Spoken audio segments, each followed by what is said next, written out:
All right, perfect. Well, welcome everybody to the second half of our quarterly general session. Linda.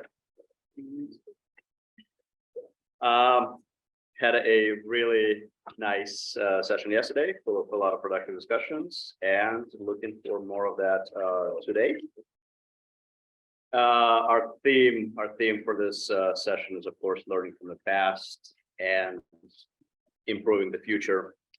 I do want to take a moment to do a bit of recognition in the spirit of improving the future. A lot of our future, of course, depends on really good tools, really good technology. TWC VR division, we use RehabWorks as a vocational rehab case management system. And recently, in July, Amazon, who runs, of course, Amazon, the site we all know and use, Amazon Prime and so on, but they also have something called Amazon Web Services, AWS. That is one of the top 2 cloud services around the world. So Mr. Bezos made a lot of money doing that at the right time. But in any case, they are one of the preeminent cloud service providers in the world. They have recognized TWC as one of 16 folks out of 7,500 government agencies at their recent Ignite conference for the progress that TWC made, upgrading and modernizing RehabWorks. They moved it to the cloud. They have updated core technologies and modern preparations to make it easier for the VR folks to use RehabWorks and have a better tool at disposal to serve the customers. So great example of technology enablers, something that doesn't necessarily impact our stakeholders directly, but makes their life a lot easier and then gives them the freedom to actually provide more client-facing services. So great recognition and looking for more of that, better tools for our counselors, for our providers, and our customers. We're going to start our day with committee report outs. I will actually present for customer satisfaction and needs assessment committee for Ms. Lisa Coward. Unfortunately, Lisa was not able to join us this meeting, so I am taking her report out. We discussed 3 things at our committee. First one is preliminary CSNA town hall results. Recall, those are the sessions that we carried out in the spring, and the results of the town hall are in. Daniel, if you could actually share that Excel file with the results. We'll briefly take a look at them as the council. And these are just the results of the town hall and the survey. The team has analyzed both the quantitative results as well as the qualitative comments and sorted and ranked and kind of cascaded them. If we could actually go a lot, can you unclick? Can you unclick that one so we can just see the complete results? And go a little bit tighter. Can you go a little bit tighter? Just go tighter on the Zoom from 120 to 160 or something like that. Yeah, a couple more. There you go. All right, so this should be useful. And this is, once I said, this is purely results of the town hall commentary and the Survey Monkey that was done at the same time. This does not include things like Texas A&M survey or the other things that are being done right now. At some point, all of those results will be consolidated. I'll touch up on that in a second. So the 2 biggest areas, and this is not surprisingly, are workload and staffing needs, and provider availability, customer choice. Those are the 2 biggest areas, and I don't think anybody here is surprised to see them. Daniel, if you open up workload and staffing needs, if you can open them up. Thank you. So if you actually look at that deeper, there's further breakdown, and there's further breakdown by actual area of commentary. The two biggest ones, once again, I don't think we're surprised to see that. This also supports the key projects that Cheryl took us through yesterday. So need to reduce turnover rates and staff training, a referral process, documentation, and resources. And what's also interesting is if you take a look at where are the comments coming from. Essentially, there's two major categories of the folks that participate in town halls: the providers and the customers. And customers includes both customers as well as their families, caregivers, and so on. So they need to reduce turnover rate, very strongly coming from providers. They need to improve training on a full process documentation resources, actually fairly equally split between customers and providers. So that's pretty interesting. Furthermore, the third category, need to reduce counselor workload, has been heavily brought up by the customers. Let's take a look at the next category. If you could open up, Daniel, the customer choice provider availability.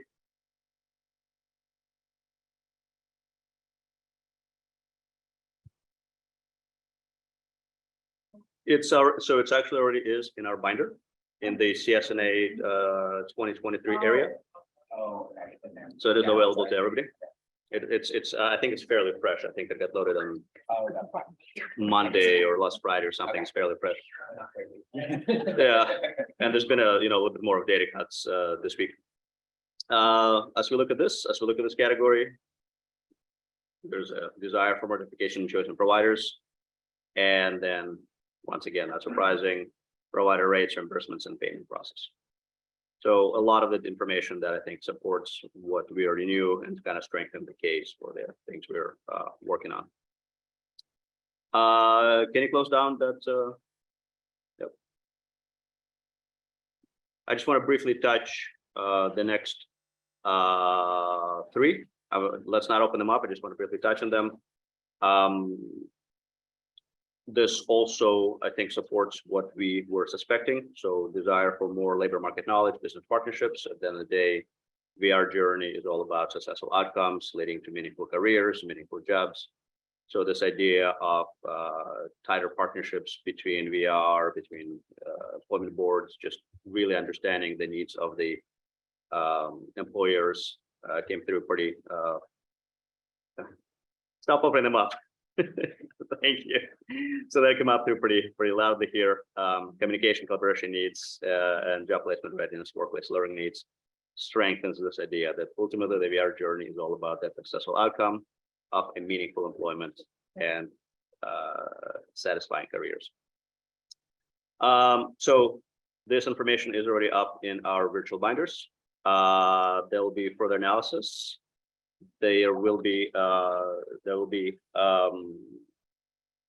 consolidation of this data with a Texas NAM survey, and ultimately in 2024 summer off, that's when a full report will get published.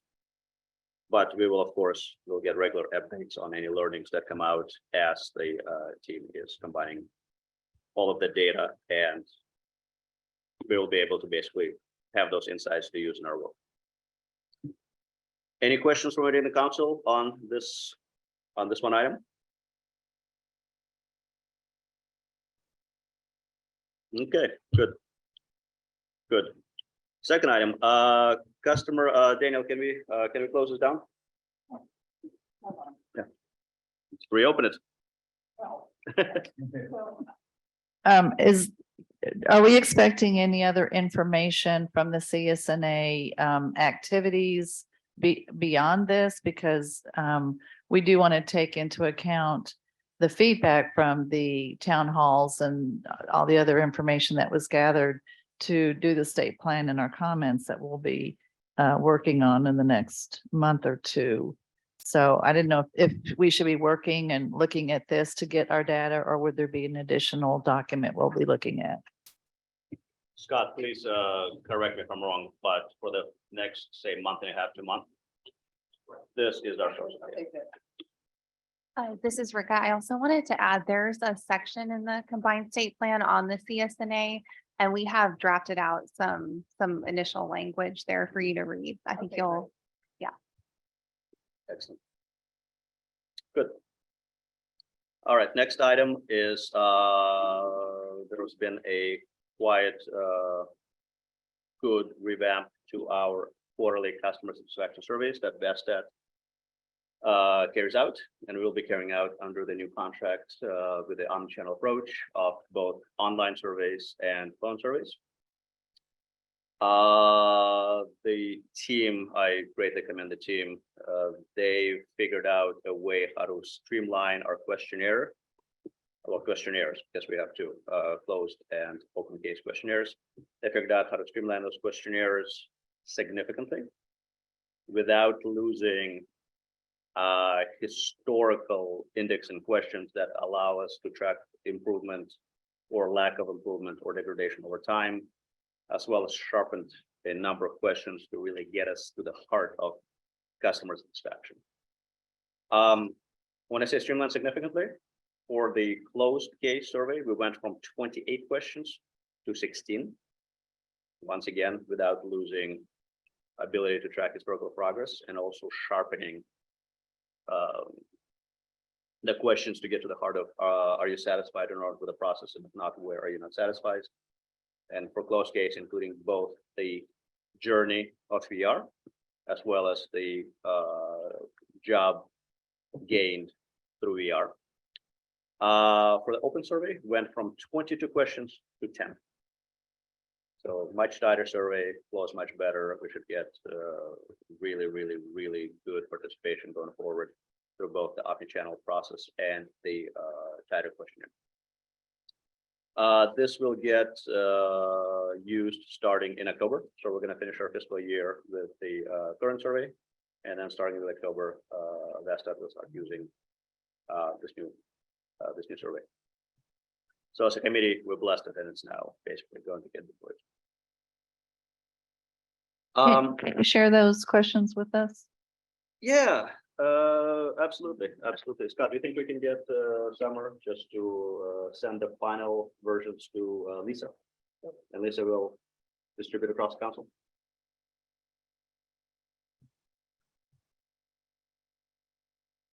Final item that we discussed is we, of course, still staying with the older survey, but we, of course, took a look at the customer satisfaction results. It is a rather story of more of the same, nothing too exciting. Trends are pretty much reverted back to pre-COVID, and the challenges remain the same: provider choice, provider ability, especially in rural areas. Basically, more of the same. We actually had touched on a number of those metrics yesterday with Jeffrey and Chris. That concludes the report from the CSNA committee. Any thoughts or questions from the council? Okay, let's move on to education membership. Ms. Emily Robinson.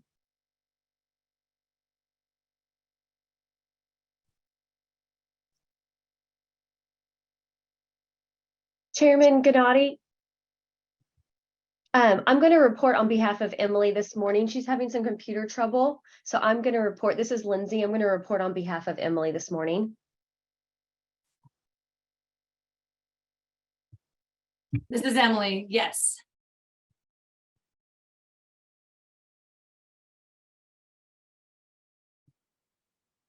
All right. Thank you, Emily. And thank you, Chairman. For the Membership and Education Committee, we had a very good meeting yesterday, and the topics that we discussed were in no particular order. The legislative section of our committee, in which we have all talked about how Cindy is doing a wonderful job, and at this meeting she provided a full update to the board, and we will continue moving forward having conversations regarding our legislative efforts with Cindy and her team. So that part of our committee is going smoothly.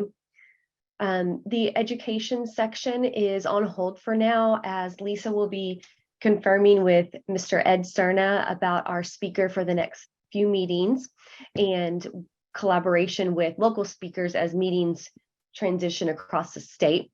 So there was no action taken on the education bullet point. And then the bulk of our business was discussing the members who are terming out and reappointments. And Lisa and you, Mr. Chairman, and Emily met with our new point of contact at the appointments office, Mr. Robert Haley. And he's our new point of contact. So we're working on developing a relationship with him. And we have everything kind of going in line right now. There are 7 positions expiring 10/29. And what we ask of the committee is we need business representation. So if you have any friends or coworkers, anybody that you think would be a good appointee on the Rehabilitation Council with us, please send any possible recruits to Lisa and Emily, as we want to keep building the database. And right now we just need one more person for the business and industry side.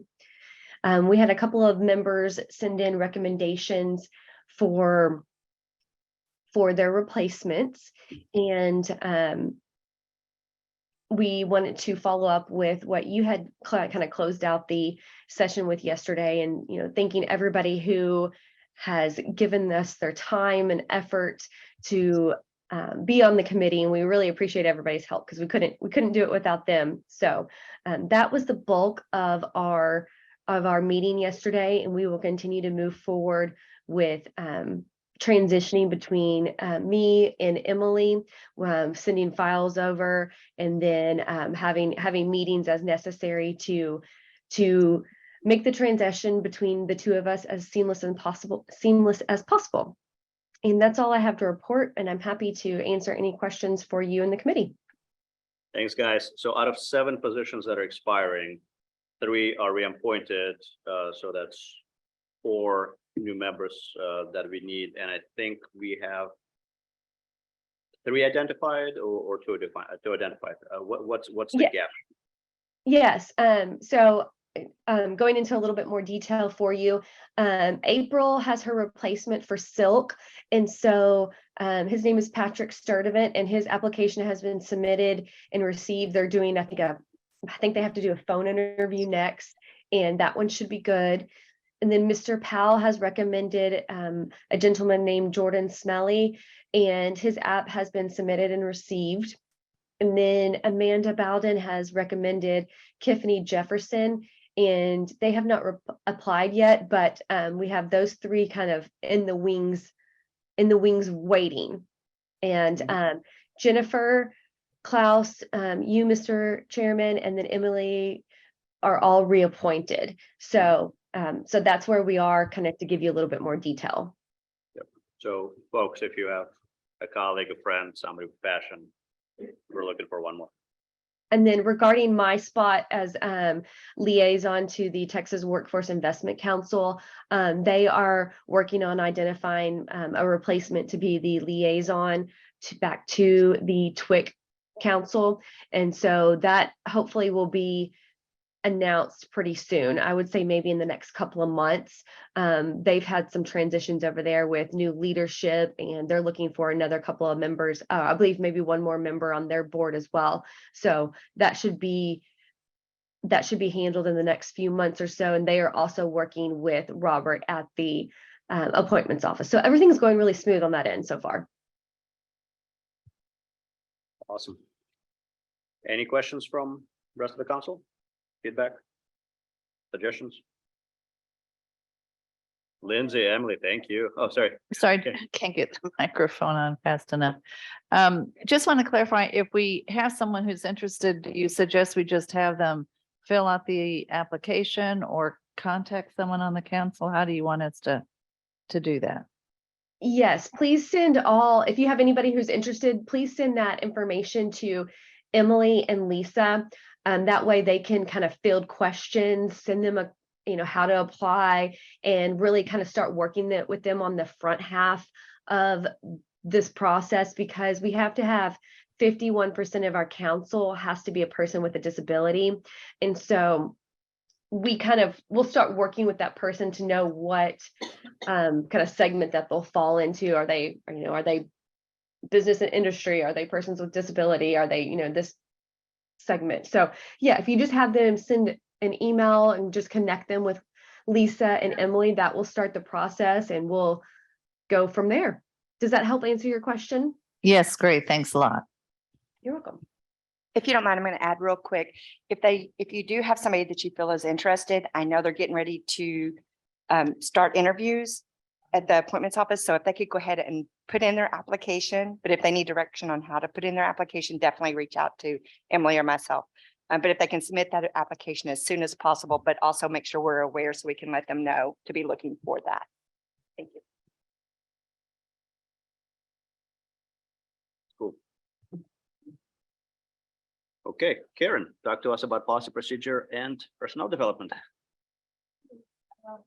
We had a great meeting yesterday and covered a lot of topics. I do want to share, the agency is looking at how to, well, I guess there's some services that they're looking to streamline and,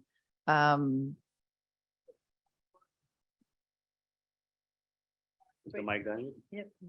mic problem. Maybe if I put them both up here, when they'll stay, one of them will work, yeah. I think we're gonna have like 7 mics around to the Karen. Yeah. There we go. To streamline services so that they can be provided in a quicker manner. This is part of, I think, a focus that the agency has on some key services. And one of them is self-employment. So they showed us some of the analysis that they've been looking at in the process and ways that they feel that they can work on that. And they do have a committee. I'm gonna call it a committee. I know it's probably called something else that is working on that, and we'll be working with them together with that.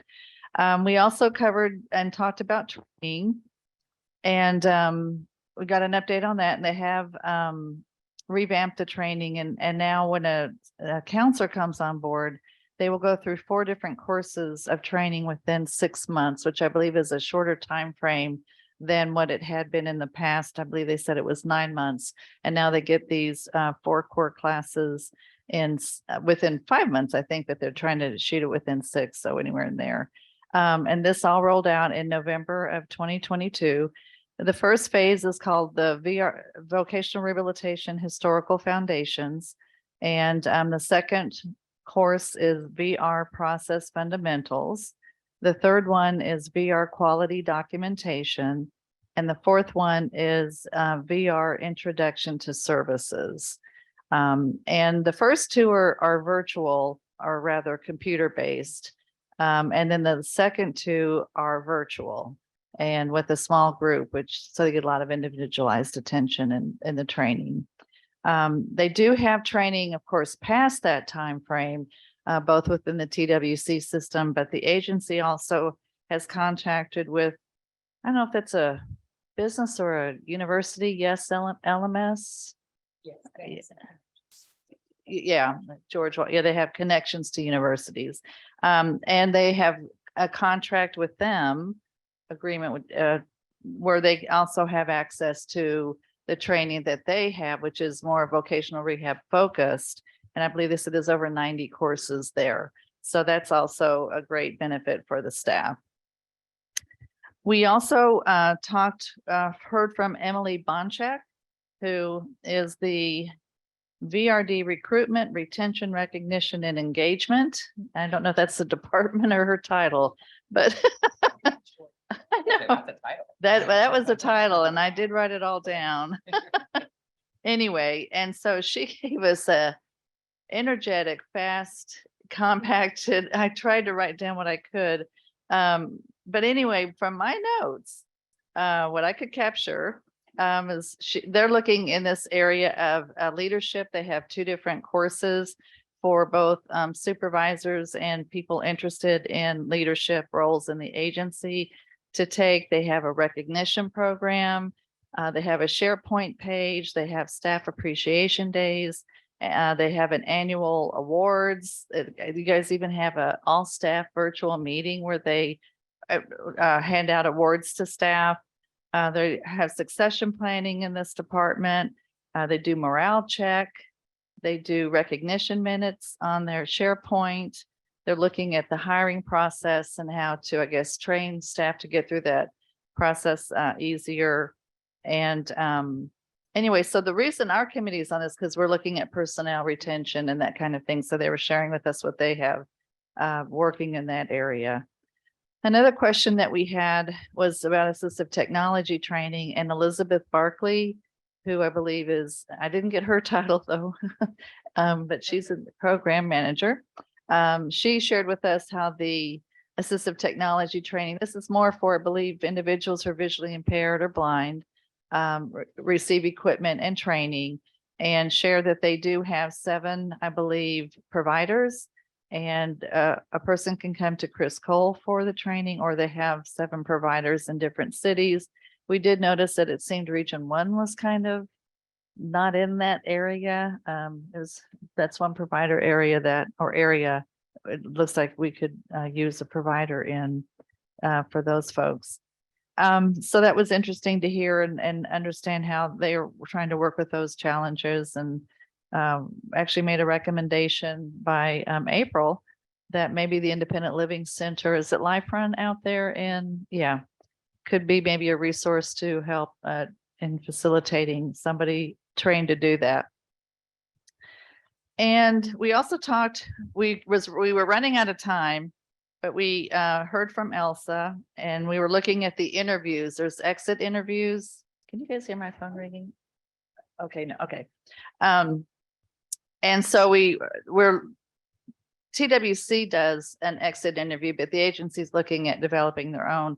But we've asked if we could get a copy of the TWC exit interview and the responses for from VR staff to see if we can help identify some ways to improve retention again for that purpose. And that is all I have. Did I miss anything from my committee members? Is there anything we? Okay. Were they comprehensive? Always. And then we ran out. And we run out of time. And then we tabled it. Pretty comprehensive, then we could do more. Questions, thoughts, feedback from the rest of the council? Okay. Karen, thank you. A report out from our ad hoc public engagement committee. Reminder, the committee members are James, James, sorry, I'm glitching here. Karen and April and myself. April will continue supporting that committee even after she comes out of the council. Thank you for that continued support. Mark, I believe you're also joining us. Brilliant. Really glad to have the perspective. And the goal of the ad hoc committee is, of course, how do we improve the engagement between the council and the general public. And we're looking across all avenues, including, let's use the 2023 terms, offline and online presence. So offline presence, traditional presence, meetings in person, events in person, traditional publicity. We have started doing a number of things in that arena, and we will continue to build on that. So one of the major accomplishments is we formed a really tight partnership with Commissioner Demerson. Events that Commissioner Demerson is hosting or organizing, we are always invited to. We are welcome to support, and this is a very much a true partnership where we support his events, he supports RCT, and we truly increase engagement across pretty much stakeholders. A lot of the companies, a lot of the providers, a lot of the job seekers are part of those events, and we try to participate in as much as possible. Starting in August, we actually, I think, came up to a really good process where in the beginning of every month, we will have full access to the calendar of events for the commissioner. And based on the geographic location, whatever's convenient for any of the council members, we should support, right? So we should all support. They're all always good time, they're always great time, a lot of passion, a lot of excitement. We will do so the same thing with the other commissioners, Commissioner Trevino, Chairman Daniel, so we can truly touch all parts of stakeholders of the state of Texas. We are also increasing our presence at events. So if there is an event where RCT could participate in, we will do our best to do so. The first one of these that we're doing is at the TWC conference in Houston in, I believe November, right, Lisa? I'm sorry, The TWC conference, November, yeah. November. Yeah, so we actually will have an exhibitor table. We will educate essentially everybody to see that RCT, what is our mission, what's our purpose, how do we get involved, where can we help them, where we think they can help the community that we're serving. So it's gonna be the first one of those, and not the last. So if you're aware of any events where we could participate in, please, of course, let everybody know, right? The usual process, communicate, release them. Should distribute to the rest of the council. So that's our offline public engagement progress so far. Always welcome new ideas, always welcome participation. At the end of the day, we're a public facing body, and the more engaged we are with the public, the better it is for everybody. On the online front, our goal is twofold. First, we want to create a great online home, great digital home for us that we're proud of, that we can use to show what is it that we can do, show what it is that we can offer to the community, and also offer a chance for some interaction. Essentially, it's a website, right? So we are working on revamping our website. We have a pretty decent website right now, but it's mostly just a repository of information, not particularly easy to navigate, especially for folks with disabilities, not particularly welcoming. So we are working to improve pretty much everything there.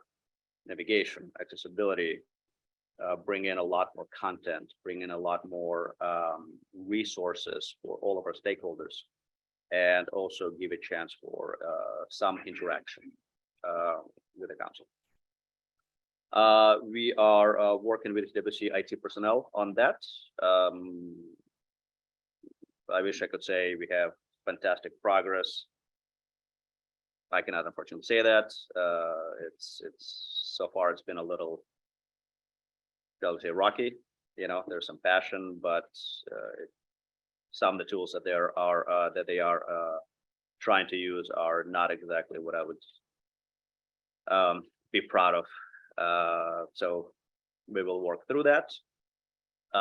We are targeting October as they go live of the new website. I'm not sure if we will make that or not, but I will, with the rest of the Public Engagement Committee, we'll be on top of it, and we will let everybody know. When we're close to something that can be tested, I would like all of the council members to be part of the testing process. Check out the pages. Are they convenient? Do they have the right information? Anything we need to add? Anything that could be better? Once we are happy with our online home, we will also build out our social media presence, currently targeting LinkedIn and Facebook. And we will use it essentially as a way to drive traffic to our online home. We're not looking for LinkedIn or Facebook as places for lively discussions. You know, that's not our mission. We're not looking for that as a place for people to submit complaints. Once again, it's not our mission. But we are using for that as another way to engage with the public and use that to drive traffic to either online home or to drive it to us so we can triage it and direct it to the right folks, either within RCT VR division or somewhere else in TWC.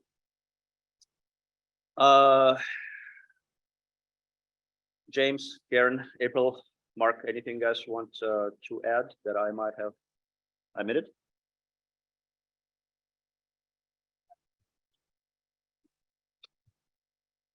Okay, any questions, thoughts, feedbacks, ideas from anybody on the council for us for the Public Engagement Ad Hoc Committee?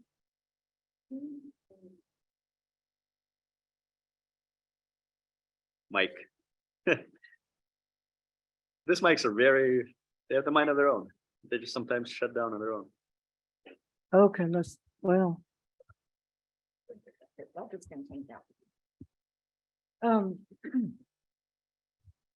who's doing, Perfect. who's doing the accessibility check for the website? So we're lucky enough that April essentially made it. How shall I say it properly? This thing will not go live. This thing will not even come close to going live until April says, I'm okay with it. And after April does that, we will take it to the next level. Okay, my question is what, and maybe April, you and I should talk about what you're going to be looking for in terms of making sure that it's accessible and so on. Mr. Chairman, Yes. may I weigh in as well, please? Oh, please. I'm sorry. I need to clarify for members that the agency's entire website is going through an extensive redesign. The agency has been working on this for a long time with a contractor that is also working with us on accessibility. Our agency accessibility unit, very skilled in this regard, is actively working on that as well. So members, I would just urge you to know that the RCT pages are something we're committed to working with you on. This is part of a larger agency website redesign. Accessibility is at the forefront. They are doing testing for accessibility. They are looking at content migration right now.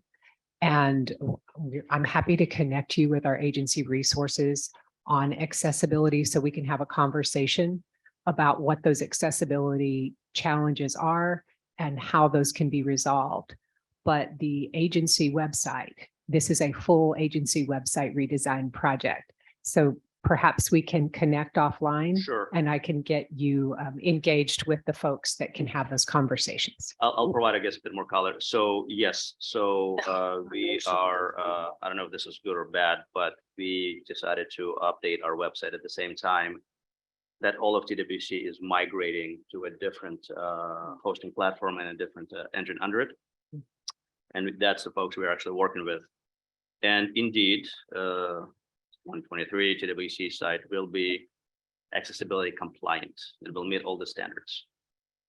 However, I don't think that's sufficient because while it's compliant, some of the things that would make it more easy for the folks with disabilities to actually view it, navigate it, and get benefit from it, it goes beyond just mere compliance with the standards. So we will push a little bit beyond. Right, just to put some color to what Mr. Chair was saying is we got a sneak peek yesterday and they said that what we were seeing was the accessibility compliance and it's And it is compliant. it is compliant, it is but not it just- is it for what compliant. we represent It's is not a enough. good representation of this council. It's just not good enough.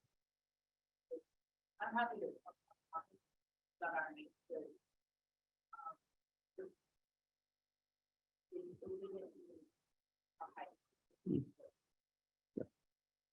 I'd be glad to get us connected so that we can have that conversation. And I do appreciate your sensitivity to ensuring the website is user friendly, in addition to being compliant with accessibility requirements. And perhaps we can talk about some options that may be available, but the agency project is moving forward because it is accessible per the standards, and a tremendous amount of work has gone into this. You can imagine the size and scope of a website for our agency. There is a lot there, but we want you to be proud of your pages and the content, and we'll continue to work with you on that.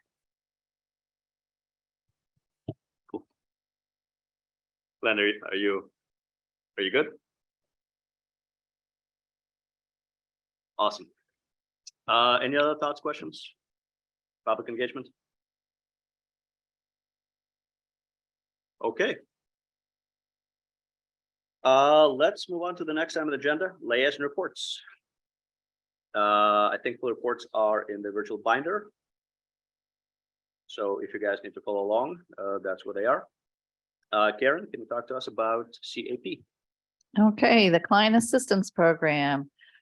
Just a few highlights. Our agency, Disability Rights Texas, has unveiled a new logo. It's a star, and the top half of it is in green. There's a break in the middle, and the bottom half of it is in blue.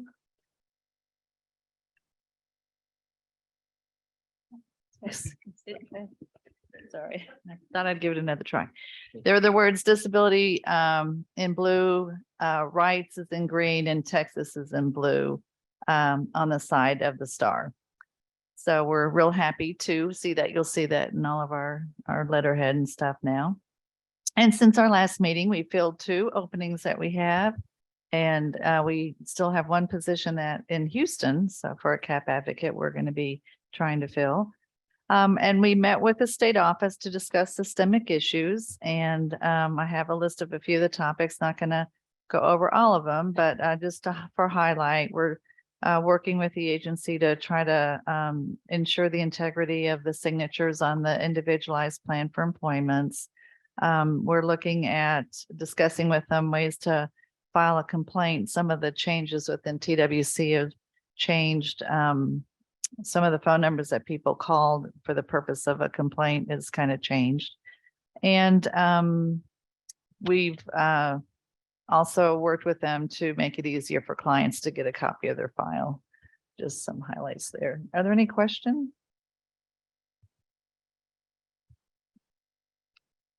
Thank you very much. Thanks, Karen. Peggy, talk to us about CRP.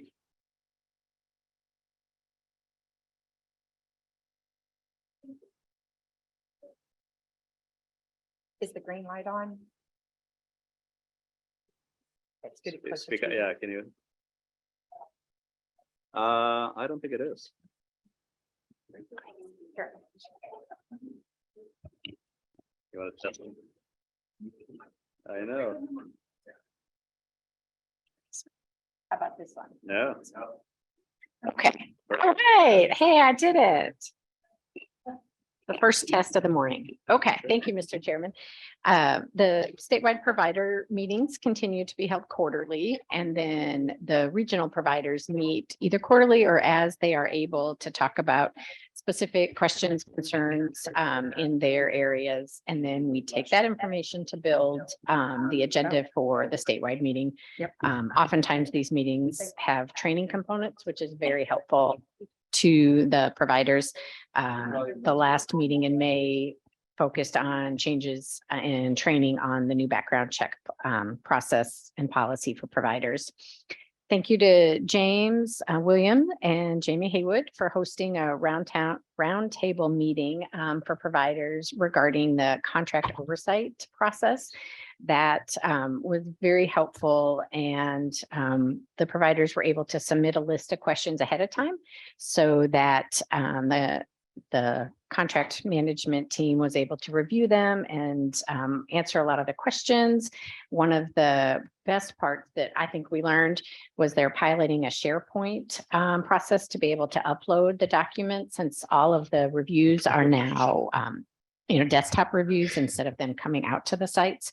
In the past, we would have to submit all of the charts through encrypted emails, and I think that was a disaster on both sides. I can only imagine the reviewers that had to receive those emails. So in addition to the amount of time it took the providers. So that is a very welcome change that we're excited to learn more about. That'll be another topic that I'll ask the regional provider representatives to gather questions and concerns about that contract monitoring process. So we can add that information to the provider call agenda. Peggy, can I like give a little Yes, context please. to you just because I think it's important to share, just that besides it being a very productive meeting and I think accomplishing a lot. I was also, and I shared this with you and I want to share this with the whole council, and I'm terrible with names, but the new person in charge, remind me. Misty, yes, Sterling. I was like, I remember her. I was like, it's like a precious metal, Sterling. There we go. Okay, Misty Sterling. Talking with her, the tone, the positive, like it was just wonderfully refreshing. I think I can honestly say without reservation with her in that position, and there is positive movement moving forward. She was in agreement with honestly most of what was shared and had either already made changes to the process to address it, was in the process of making the changes, or is looking at making the changes. So I just wanted to give honestly some kudos to her that are well deserved in terms of really addressing concerns. And just again, that the tone was very positive, collaborative, solution focused. And I frankly, I hadn't always been that way from that particular division, at least in my experience. So I'm just really happy to share that. And I told several of the members that, my concerns moving forward are very minimal, because I feel like if we encounter any, Misty and her team will address them and work with us on them. So just wanted to give some positive shout out there. I agree. It was a great meeting. Kudos. Thank you very much. Then the other thing that I continue to really look at is the provider credentialing process. I had a meeting, May or June, it's in the report, to really kind of look at some of the requirements for the credentialing, but it's really the length and amount of time it takes to earn the credentials that causes the hardship for the providers.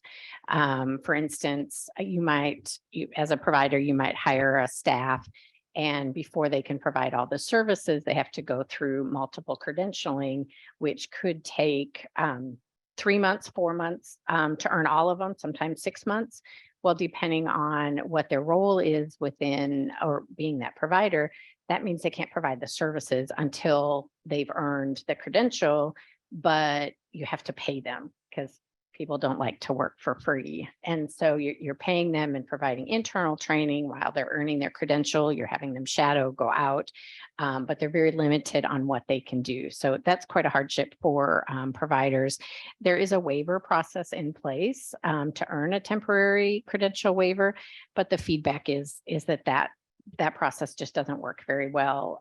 It adds a layer. It is not, it's not always timely in getting them back. And so we were kind of trying to brainstorm ways on making some changes to that too.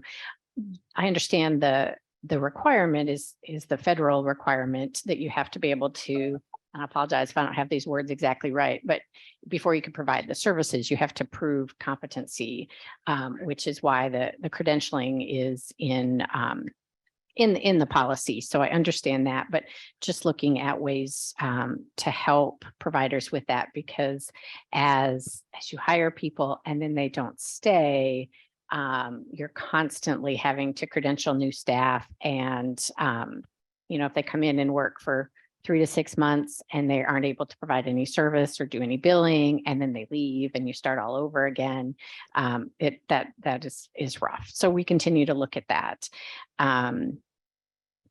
Let me see. I think, the next statewide provider meeting is scheduled for September, middle of September. And then in early October 2nd through 4th, there's a Texas APSI conference in Galveston that I'm really excited about. And I think it'll be a great opportunity to continue to learn about just additional supported employment or employment for services, for employment for people with disabilities, and then also network with providers. So I'm very excited about that. And that's all I have. Thank And I you. believe we will have at least two folks from RCT, say, right? Mhm. Peggy, yourself, and Yep. and James. And then I was gonna say, could I just do a quick Yes, I plug of kind of that? hope that So you would. and just to kind of make the connection for committee members, that is a part of the switchy grant and the diff grant that the agency receives. So we're receiving funding to put on the conference, among other things, but funding to do that. And so I really would encourage all members. I sent it out to you. If you need me to resend it, I'll resend it. I know it's been crazy lately for all of us, but it's a really incredible conference. I am keynoting the conference, but that's not why I'm telling you to come. I'm donating my time because I believe in the cause, frankly. But please come, just because I think you'll learn so much about Employment First. You'll learn so much about the kind of work that the project oh God, I'm terrible with names, that we were presented on yesterday. Elise, there we go, Elise. Eventually I'll get there. But I think it's a great opportunity to learn more and really dig your hands into Employment First and what that means and how the project's gonna affect the state of Texas. So we're super excited about the conference. It's in Galveston. It's on the beach. I don't know what other incentive you need, but please attend. We are in the process, if you're a TWC agency or a staff member, we're in the process of vendorizing with TWC, so TWC staff can come to the conference and pay for the conference. We're working on that actually as we speak this week with some staff. So that's coming. So if you are a staff member, we know we need to get that worked out. We're working on it now. But once that's in place, we'd love to have as many agency staff that can come, counselors, anyone honestly who's interested, we'd love to have you. So registration is open for it. And again, if you're interested, you can either reach out, and the council members can reach out to me. I can resend the information to you, but you register online, so it's super easy. But yeah, just hope we can see people there. It's going to be awesome, and it's our first one, but it'll be an annual. It's a part of the diff grant project, so it'll be an annual event that will occur. So, but if you don't go to the first one, you weren't there, you missed it. So you want to be part of the inaugural group. So yeah, thank you. And the dates are? Oh, and the dates are, because they're in my calendar, October. Hold on. I live by a calendar. I think all of us do these days.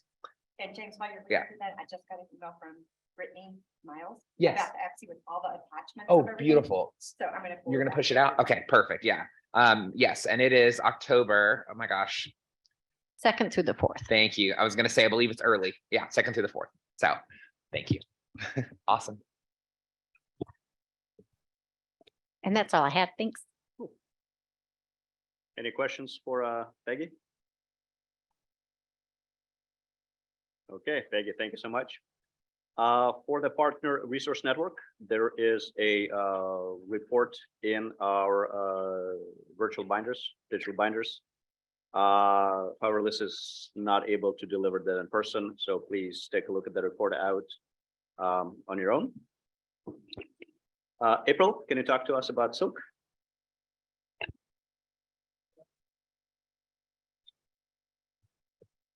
Let's see. Oh, there we go. All right. Thank you very much. It's a Mr. Chair. micro lit. Yes, it is. It is. So you will see my report has been added to the binder. We start off with our mission. Please feel free to read that. With our executive committee updates, as of April 1st, I have still to this day have been running the day-to-day operations under the title of chair. My vice chair, Eric Daly, has also been stepping into a leadership role to support me. Our council is still continuing to search for a permanent director. So let's go into our project updates. We do participate in a few different grants. The first update I provide you is with our peer assistance leadership. This one is wrapping up at the end of August. They've done a lot of great work. It's a pretty broad grant that helps out a lot with voting rights. They've done things with cooking. I mean, it's a very broad grant. It's provided a lot of assistance and a lot of peer assistance to people with disabilities, particularly with two of our centers, Disability in Action and Bail.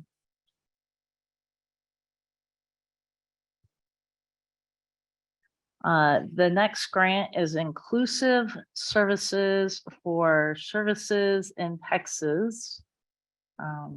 And we are partnered with TASA, which is another statewide organization that is Texas Association Against Sexual Assault.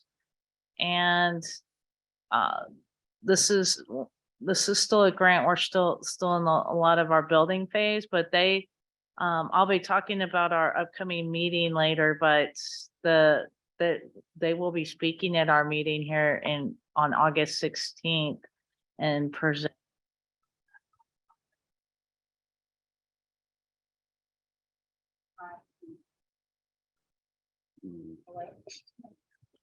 Okay.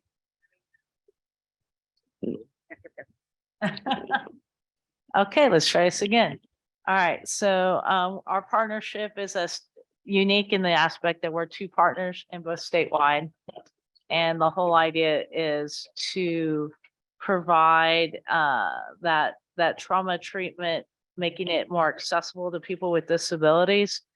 And in turn, educating our independent living network about being sensitive to those that have been through a trauma. So it's going to be a productive partnership that we're passionate about. Our public health workforce plan grant, that's another project we're working on. And we have been doing trainings with our independent living centers, so that kind of a train the trainer. And this is all about making not just COVID testing, but COVID vaccines more accessible. We're about to be going into more of a not legislative, but more of an advocacy aspect part of the project right now. We're just gotten through with the train the trainer piece. So it's been very productive, and many of our 27 centers participated. A good portion of them did. I go into an update with our state plan for independent living. This is our 3-year strategic plan. This council knows a little bit about strategic planning. So we just submitted an amendment that got approved. So we'll be extending our current cycle by 1 year. So it will go through the fiscal year. So through September of 24. And so starting in October, we'll start ramping up for our next cycle and starting town halls and events to support that. And any questions about that can currently be directed to me, and I provide my contact information in the report. And we always welcome public comments on our state plan. Our next meeting is our first hybrid meeting, and we've been doing virtual meetings up until now. So our first hybrid meeting is going to be August 16th. We will be here in Austin at the Holiday Inn Midtown Austin, and we will also be virtually available on Zoom. We are happy to provide accommodations. You can contact me, and I would make sure that you will have any accommodations you need. It'll be August 16th, 9 a.m. to 5 p.m. And we're happy to have anyone and everyone there. Public comment will be, oh gosh, I didn't put this on here, but that will start at, I believe, at 9:15. And all of our information about our meetings and our state plan are listed on our website. We also have a Facebook page where you can access the meeting information as well. Does anyone have any questions for me about Texas State Independent Living Council?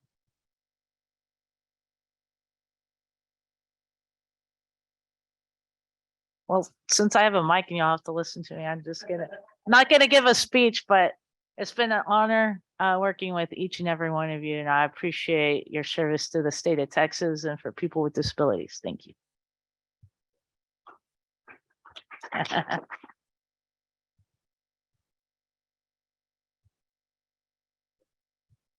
mic is on mute. Can you guys hear me now?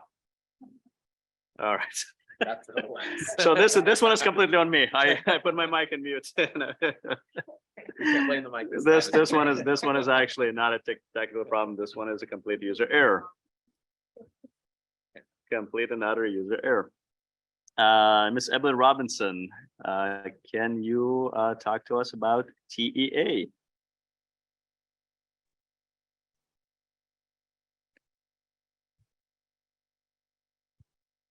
Yes, go ahead. Ready? Hi, this is Emily Robinson, and I'm speaking through a sign language interpreter today. I will give our TEA special education update. We actually have two things that I want to mention today. Your report is in your binder. Our new special education things will come up this month, and it should be about the end of August that they actually come out. I'm very excited because the website is very interactive and they have videos and resources, and everything that we have been working so hard on all this time is finally going to be uploaded to our website. There is a short video clip there of the website itself. The link has been included in the report for you all to, at your leisure, take some time. Probably would take you about 5 minutes to watch this video describing the new features of our website and all the different accessibility options that we have set up.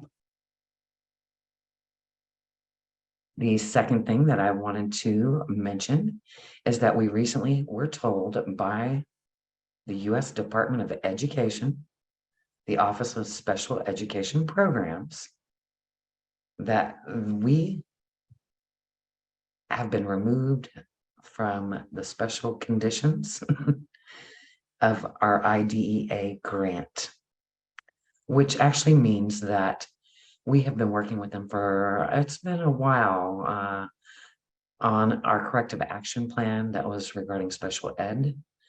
And we have already increased our numbers in the special ed population.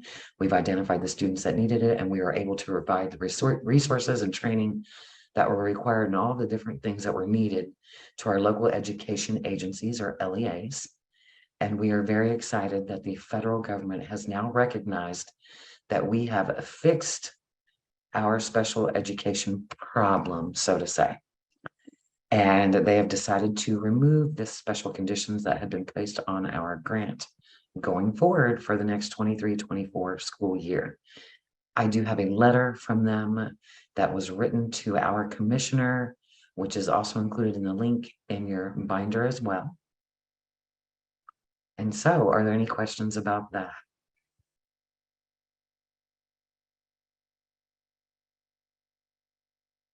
Well, thank you all. Lindsay, talk to us about TWIC.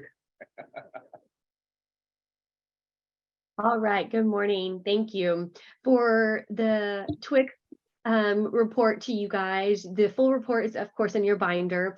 Our last meeting was on June 16th, and I'd like to just let you guys know that we have been meeting. We have a new meeting spot, and it's at the ACC campus in Austin. It's one of their new campus, and it is beautiful. And so just wanted to say thank you to ACC for hosting us.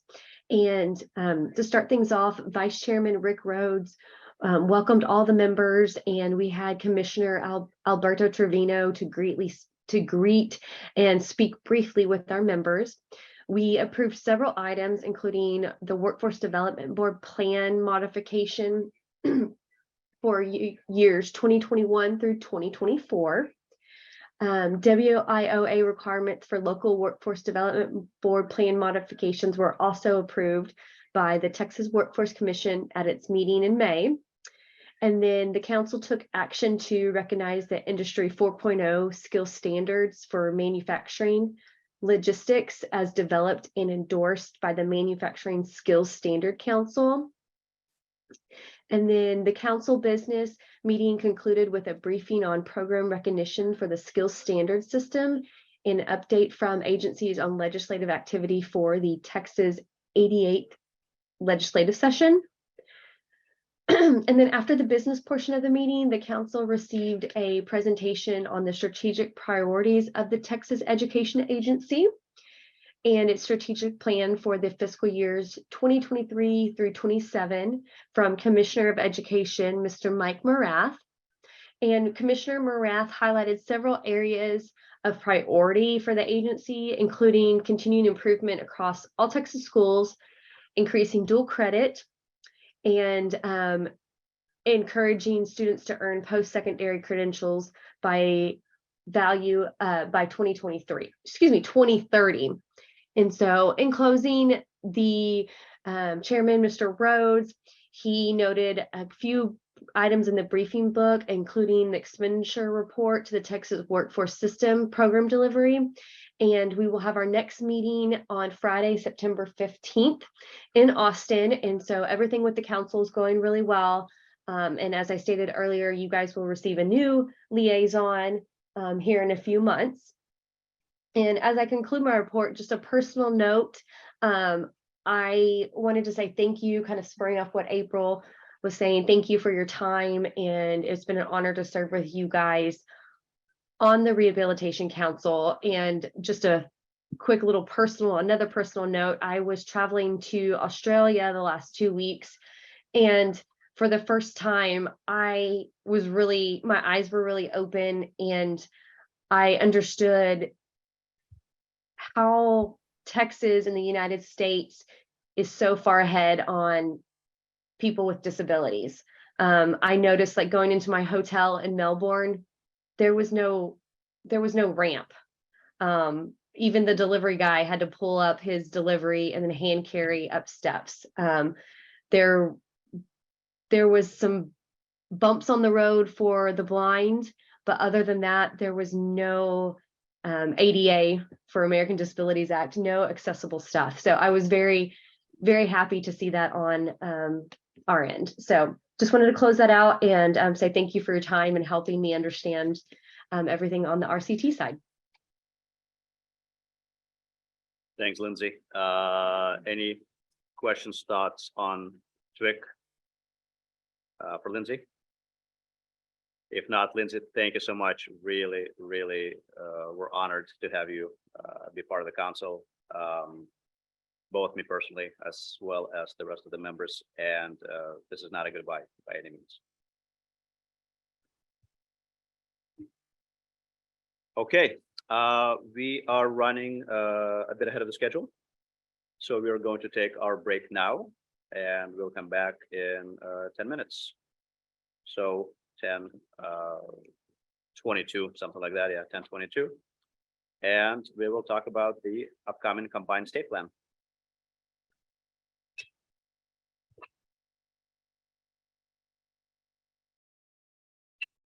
Let's reconvene.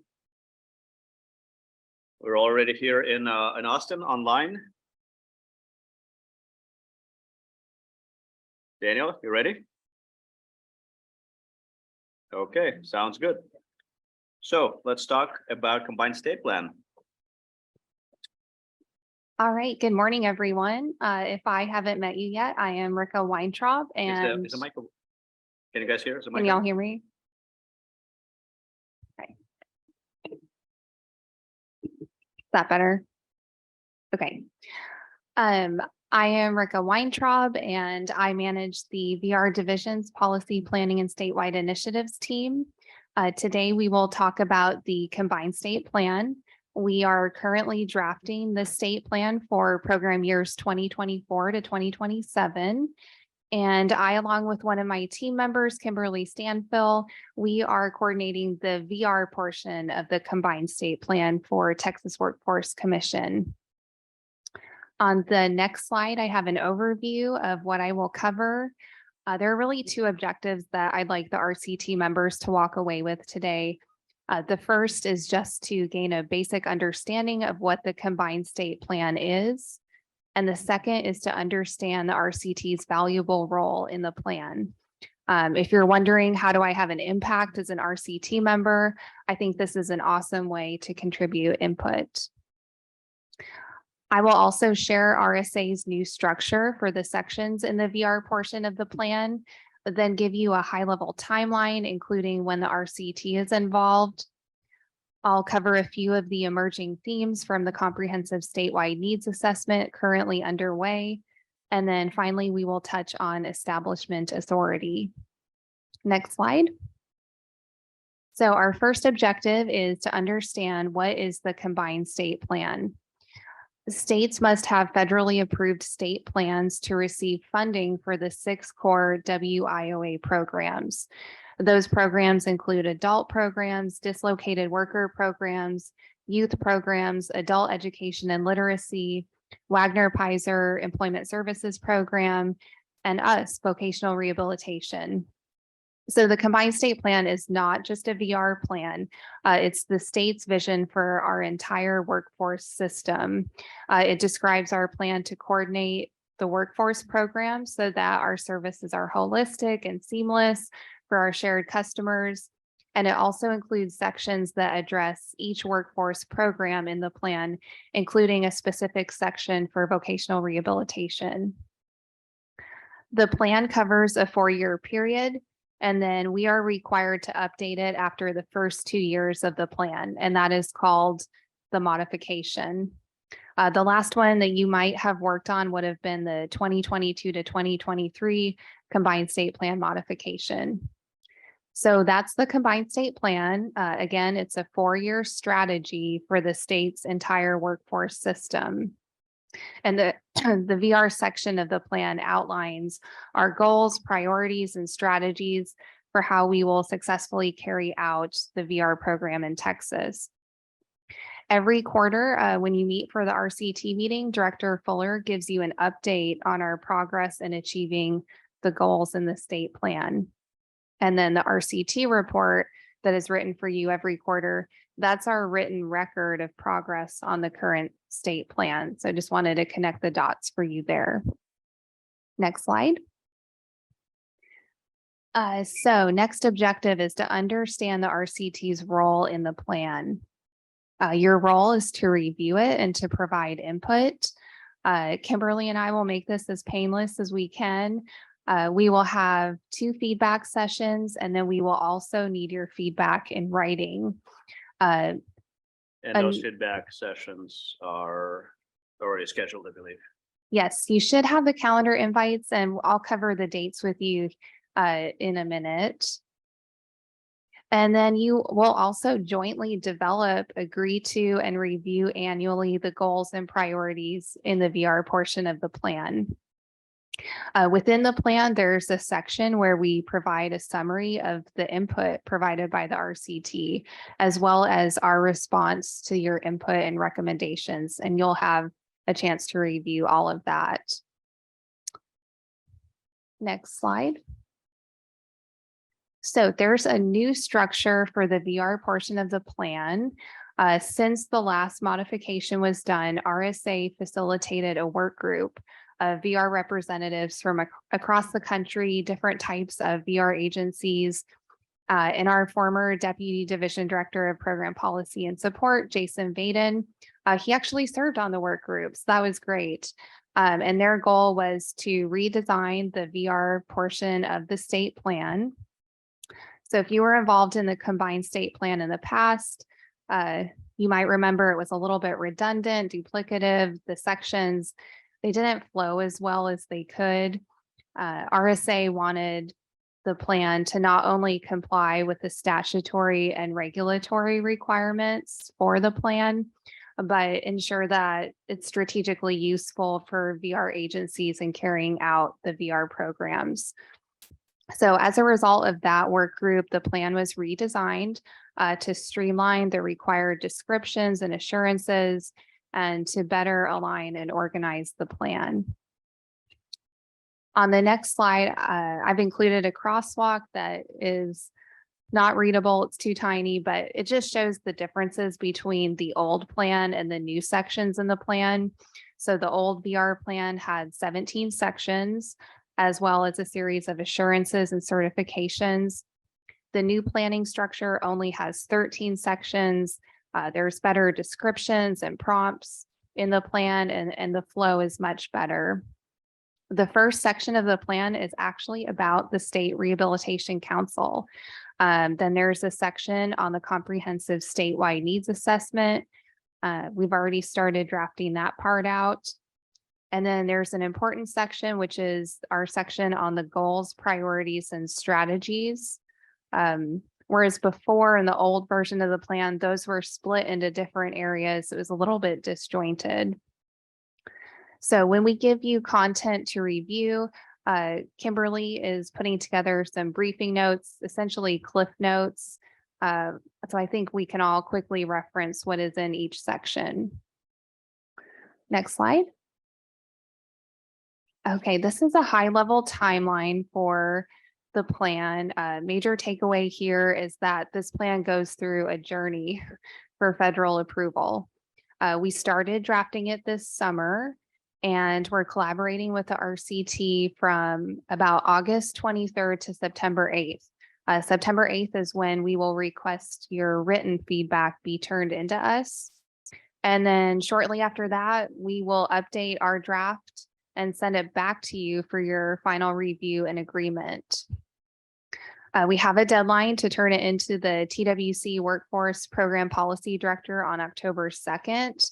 And from there, it goes to TWC's Executive Director, to the Commission offices in October, then for TWC Commission approval on November 7th. There is a public comment period from November 7th to December 7th. Then it goes for submission to the Texas Workforce Investment Council, as well as the governor, and that's estimated in February of 2024. The federal submission deadline is March 15th of 2024. And then finally, we have the federal oversight clarification. That's when RSA is looking at it, and that occurs from about March 15th to June 30th of 2024. So over a year it takes to draft out this plan. Next slide. So when is the RCT input needed? On August 23rd and August 31st, we will have feedback sessions. It's a lengthy plan, and we felt that breaking it up into 2 different sessions would be most appropriate. You should have already received the calendar invites. If not, please let myself, Kimberly, or Lisa know.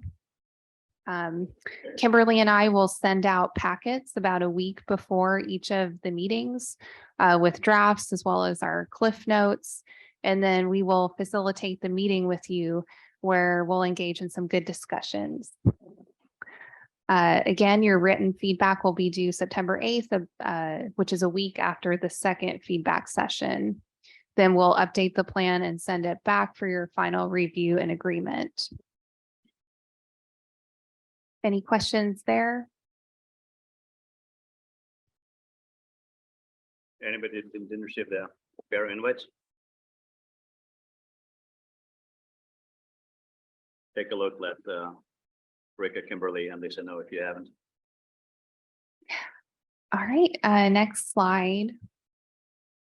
So I first want to give a huge shout out to my colleagues from the analytics and evaluation team, Chris Speckard and Anna Lee.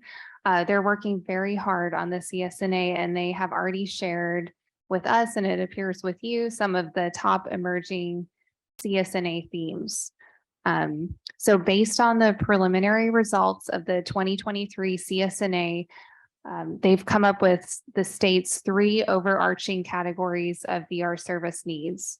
That includes provider network, so supporting and training a robust network of providers to ensure access to equitable and diverse services.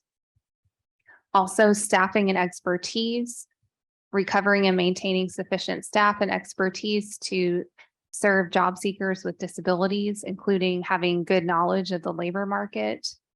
And then finally, business partnerships. That has to do with expanding and maintaining a diverse network of employers to recruit, train, and employ individuals with disabilities. So as I believe Karen mentioned earlier this morning, the results of the CSNA are very important because those drive the goals that we list and jointly agree to in the combined state plan. All right, next slide. So you might have heard this term mentioned yesterday. Does anyone know what establishment authority means? I don't. Okay. So I'm going to turn it over to Cheryl and to Cindy. They are most familiar with this, and they can talk a little bit about adding establishment authority to the state plan. Thank you, Rika. And our resident expert, because she's been studying this a lot, is Cindy, but I thought I would provide just a little bit of context. So establishment authority is a provision in the Rehabilitation Act that once it is invoked, meaning you follow the process to say that you would like to use establishment authority, you can use that authority to develop, expand, support community rehabilitation programs with a lot of restrictions and requirements. And it is something that you can review a little bit in the act, but also that technical assistance circular I went through yesterday on methods of non-federal funding has some good information about requirements associated with establishment authority. So it is very specific in terms of what you can really do. But the reason this is important for us this time is that for members, those of you who were with us in 2019 during our last monitoring, it's our turn again. We'll talk about that in a moment. But when we went through that process and RSA looked at the expenditures we had that were necessary to prepare the workforce center for our arrival as we were moving staff into workforce centers across the state. You know, that requires offices for our counselors. It requires some adjustments to layout, just like with any office move of any type of business. It's rarely plug and play. And so we had been moving our staff into workforce centers, which was required by Senate Bill 208, our sunset bill at our legacy agency. And RSA said at that time that in order to continue to incur those kinds of costs, we needed to invoke establishment authority, which was perplexing because we're talking about our own offices. And establishment authority is something very specific to the development or enhancement of a CRP. RSA pointed to the statute and said that only under certain circumstances could expenditures to do what we needed to do to prepare to move in, only under certain provisions was that allowable, and establishment authority is what they pointed to. They further said that a CRP is any place where one or more VR services are delivered. Well, counseling and guidance is a VR service. So are a whole host of, there's a whole list of VR services. And so what they said is on that basis, your local offices are CRPs in the broadest sense of the term. Well, you know, that's a little bit different for us in terms of how we view our offices. We think of community rehabilitation programs as entities we contract and partner with to deliver services to our customers. Per this review and interpretation of the law, it is also inclusive of our offices for this purpose. We really offered a different perspective at that time. And so RSA revised the final monitoring report to not require establishment authority, but we put in place some additional practices to make sure we were protecting the federal interest. What does that mean? Well, if we move in and we need to run some wiring or do some duct work so that if we have removable walls for offices, we get airflow into them, right? So that's pretty basic. So we agreed that we would protect the federal interest, meaning we would be in that facility long enough for that to be fully, that benefit to be fully achieved. And that if for some reason we moved out before that 10 or 15-year period, then we would pay back kind of a depreciated balance. So we had worked that out, and we had been doing that for several years. In January of this year, I was notified by RSA that they had been reviewing this particular issue that they'd raised since, I guess, our last monitoring report, and they had come to the decision that in fact, we had to have establishment authority. So in order to have establishment authority, Cindy will tell you the process we need to go through. This is not to do anything fancy or out of the ordinary. This is, like I said, if you put, move a bunch of staff in where you need movable walls, because construction is something we're very restricted on, you need airflow into those locations. So it's pretty basic things.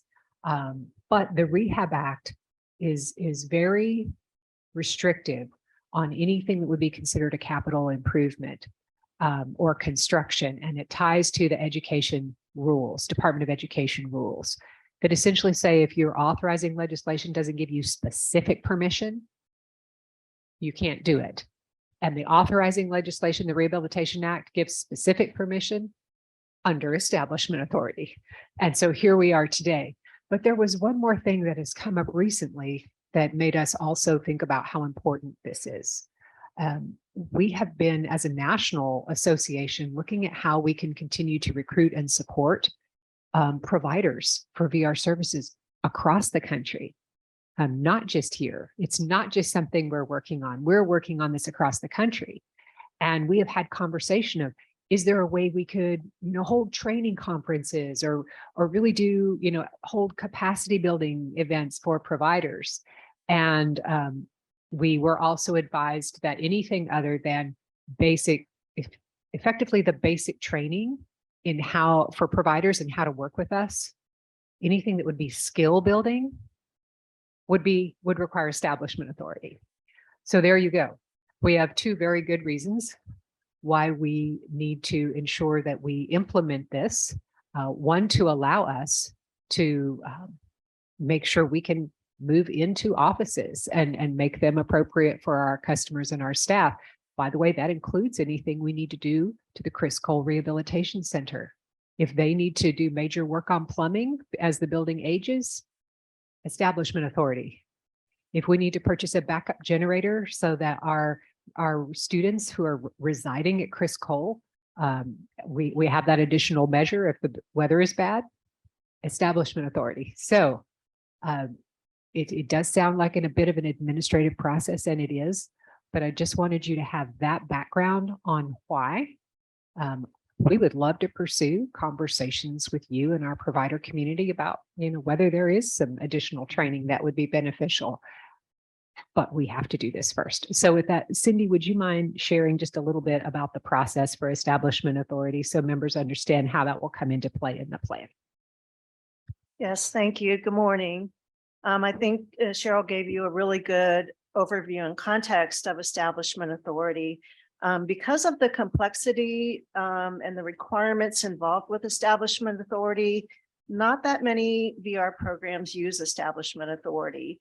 Those that do generally use it to test out innovative models, service delivery models for groups of individuals with disabilities who have been identified in their CSNA as underserved. Some areas may be using establishment authority to expand services in rural areas. Once again, something that would have come out of their CSNA. So that is the first prerequisite to establishment authority, is that the need for invoking establishment authority comes from the CSNA. So we believe that the preliminary findings do show the need at this point. And we've been, as Cheryl talked about, have been instructed by RSA that Chris Cole Rehabilitation and all of our VR offices are considered CRPs. And in order to continue our moves and integration into the workforce centers, we would need to have establishment authority. So the first requirement is the need identified in the CSNA. Then the state must describe their goals and strategies for implementing an establishment authority policy within the combined state plan. And so as we go through the state plan process, we will have a policy in there for establishment authority based on the needs identified in the state plan. As Cheryl mentioned, if we want to do training for providers, we also need to have that included in our establishment authority policy. We'll also want to, if we are wanting to enhance services to a specific group that may be identified in the CSNA as underserved, we would need to describe that in our establishment policy and then within the goals and strategies in the state plan. So until we go through this process and get the state plan approved and then approved by RSA, we will not be able to continue integration into workforce centers. We will not be able to buy a generator at CCRC because those things are considered capital expenditures. So there are a lot of requirements involved with establishment authority. Once our state plan is approved, there are a lot of compliance issues. For example, we have to protect the federal interest. As Cheryl mentioned, when federal funds are considered capital improvements and are used for to improve a building and extend the useful life of a facility, we have to track the federal interest and protect those investments for 20 years. So we have depreciation schedules that have to be put in place for any expenditure. We have to comply with the Build America, Buy America Act, which requires sourcing of materials for construction here in the United States. We have to comply with the Davis-Bacon Act, and several of these requirements we already do as a matter of course. The Davis-Bacon Act requires contractors are paid and their employees are paid prevailing wages. And then of course that we assure that all costs are allowable under the VR program, which is, obviously something we do already. So those are the basic requirements. There are a lot of them, but I think that we have been given direction from RSA that this is the direction we need to go. And I believe the CSNA will support the need for this. Cindy, Are there any questions? Is this direction given to all states or are they picking? And if so, what criteria? I'll let Cheryl respond to that. These provisions do apply to all states. And this is just to confirm, this is only relevant to CAPEX expenditures, only capital expenditures, or other expenditures as well? Establishment authority relates to capital expenditures. Okay. It does. And in the case of providing additional training, capacity building for CRPs, that would be a different kind of activity. But in the context of the guidance associated with co-location, that's correct. So basically, if you're capitalizing it, then it's subject to establishment authority. If it's something like training, different bucket, different category.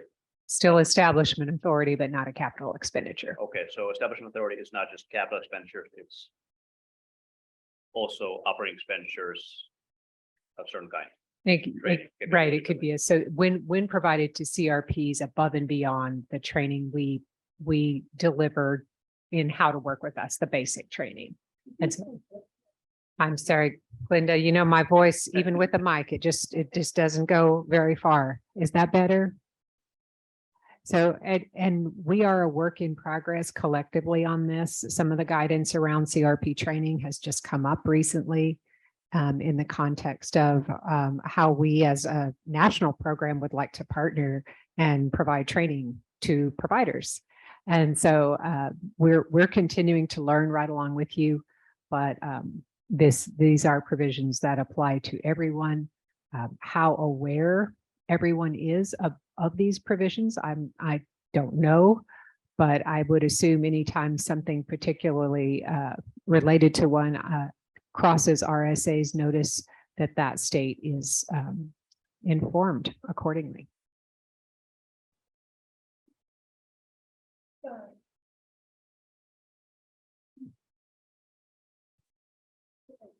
As far as training for providers, is any provider, would that be like, for example, I can relate to train the trainers of our assistive technology, or, you know, our contract trainer, I mean, contract trainers of any kind? Would that be an example, or is it different?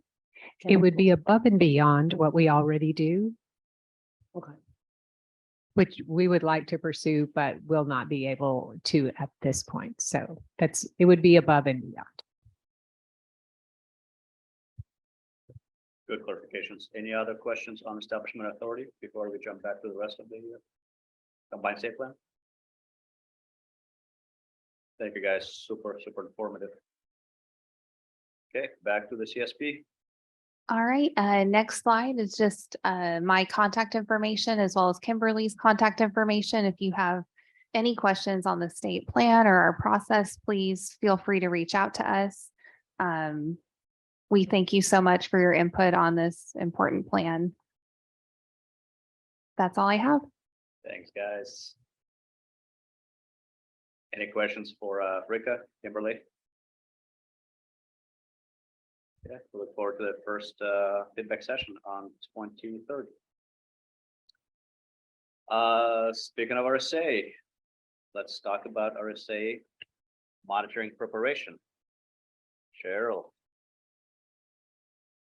And I'm going to hand this off to Cindy, who is coordinating all of our efforts. Cindy, over to you. Cindy. Good morning again. As you all know, as we briefed you at the last RCT meeting, RSA will be monitoring the Texas VR program August 28th through September 8th. This will be a virtual monitoring.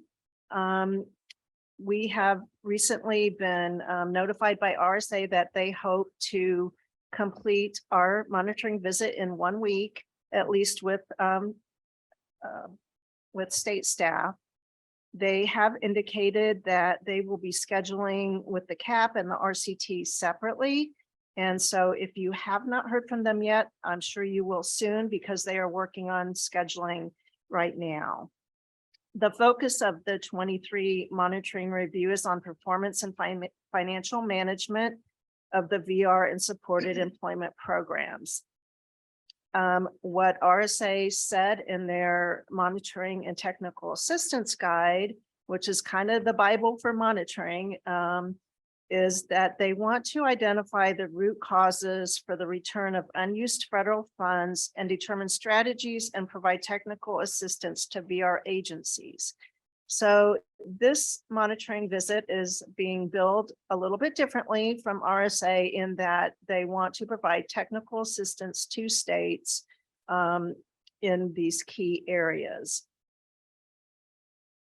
We have been working for several months to prepare for the monitoring visit. The monitoring and technical assistance guide has 80 questions that we need to be prepared to answer. So we've been having weekly study sessions to go through the questions and talk about our key accomplishments and some of the areas that we would like to highlight with RSA when they do the monitoring visit.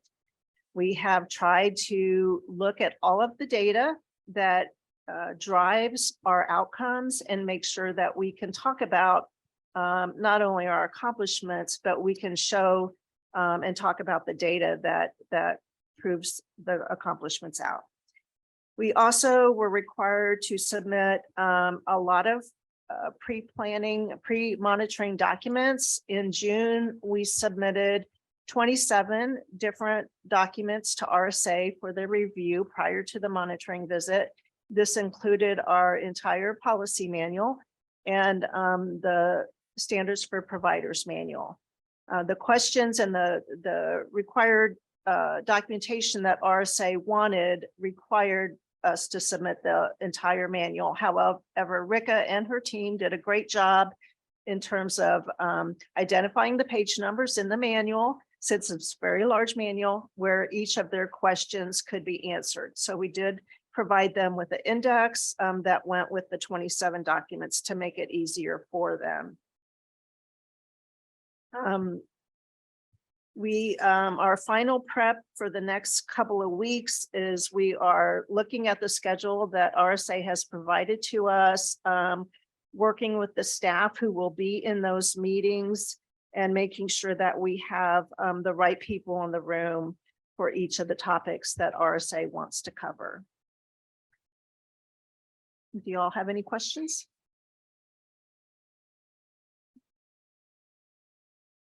No, it's I look forward to it. I look forward to it.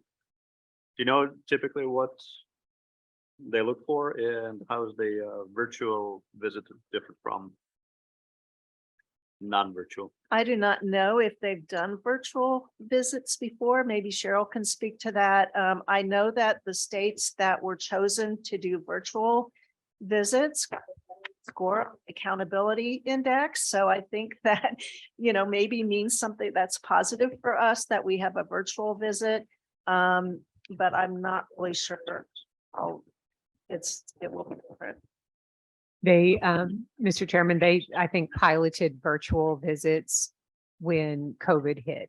That's when they first started doing them. And like all of us, they've now incorporated virtual and in person in their strategy for how they do work. Before COVID, I think some agencies would have desk reviews, which is different than having an actual visit virtually. So they're incorporating this into their standard way of doing things. And as Cindy mentioned, if we scored a little more favorably on the risk assessment they use, then you're selected for virtual. Otherwise, then you get in person. But they do want to do in-person visits with every agency, like on their cycle. Sometimes their cycle has been 6 years, sometimes it's been 5 years. But when they do that regular cycle, they want to come see you in person. So this is kind of an off-cycle monitoring visit that is focused on technical assistance as part of their strategic priorities. Makes sense. Any other questions or comments from the council? Okay. Very cool. Let's move on to council business. First item. So we were planning to have elections for RCT chair and vice chair. We actually will not have elections because James. So we had two candidates for chair, myself and James. Our vice chair, James, decided to remain the vice chair. So looks like we're going on for the next year with the same leadership team. So on behalf of James had to step out for a second to take a call. On behalf of James and myself, thank you for your continued trust in us, and we will continue to lead the council in the best manner that we can. Yes. Yeah. Well, maybe, I don't know. Could be Clinton. So we're continuing with the same leadership team, James in vice chair capacity, myself in chair capacity. James decided to remain as a vice chair. So we're sticking with the same plan formation. Next item. Well, I'm not sure if it's worthy of applause, but okay.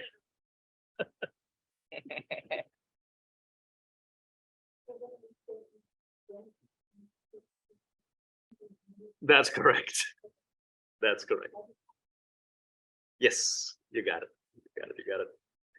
Next item, our bylaws. We haven't refreshed our bylaws in quite a bit. And taking a look at them, they do need a bit of a refresh.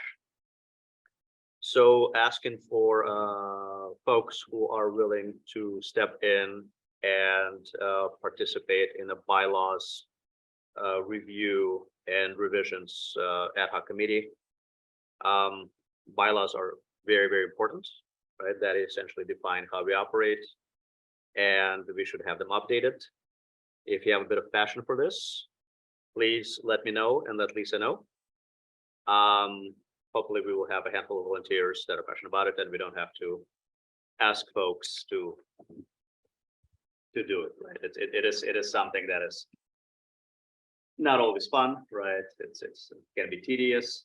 So hopefully we have enough folks that are recognize the importance of it and volunteer.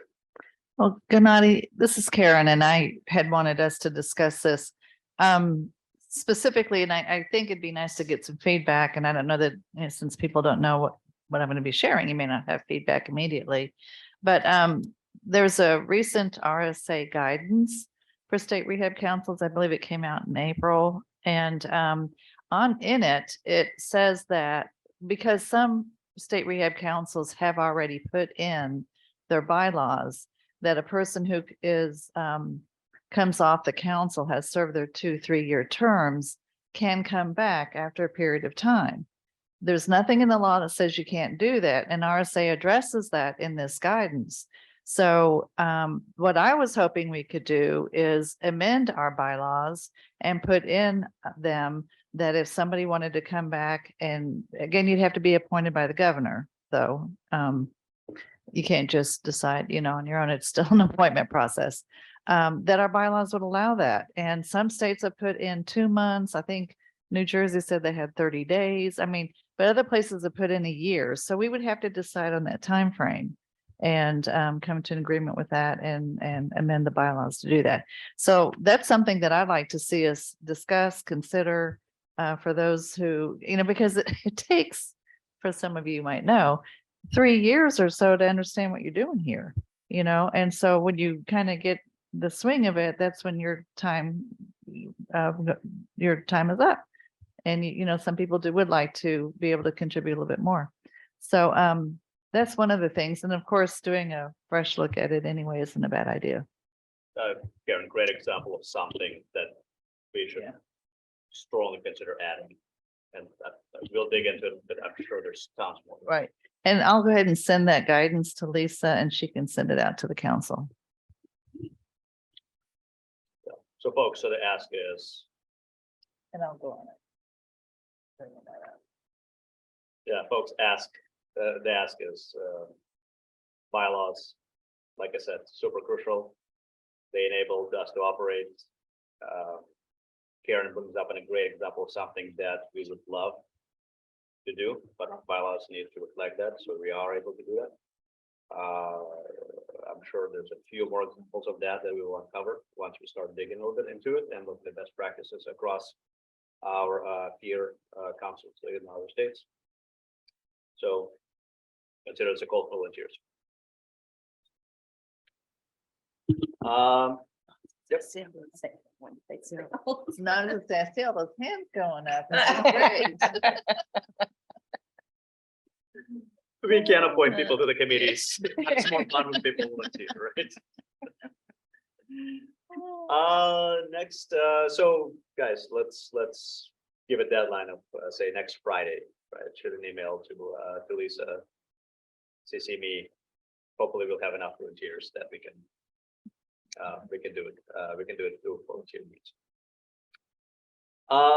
Next item on our agenda, minutes from our May meeting. They are in the binder. I trust everybody had a chance to read and review them.